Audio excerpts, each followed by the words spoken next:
найдена была благодаря выставке, которую проводила Национальная библиотека Украины имени Вернадского, виртуальная выставка. И эта выставка на сайте была проиллюстрирована фотографией одного из номеров этой газеты. И вот таким образом выяснилось, что эта газета сохранилась.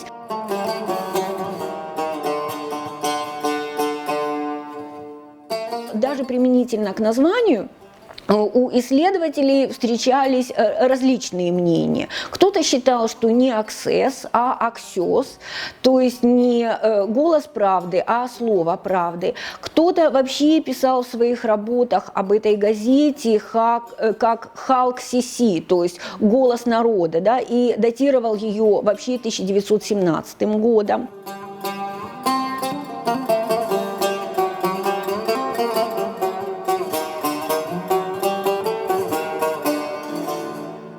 Издание это имело общественно-политическую направленность и поддерживало так называемую беспартийную группу татар. На выборах эта группа шла по своим спискам. Интересы этой беспартийной группы пришли в противоречие с интересами Мусисполкома, Крымско-татарского национального правительства.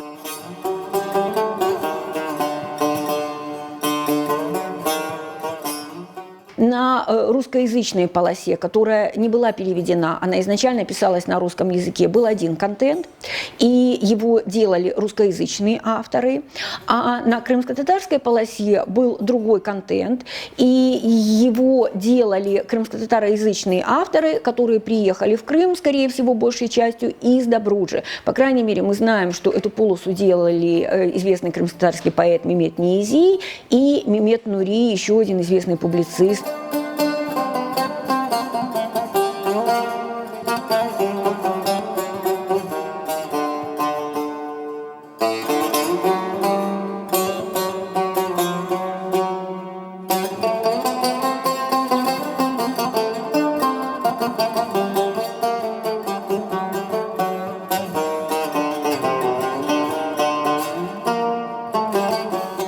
Пек те güzel bir til, пек те көлемлі бір тіл, пек те аңлашылған бір тіл, güzel шырныклы бір тіл. Onun için ayta bilemiz ki bizim bu etnolektimіз Добруджа.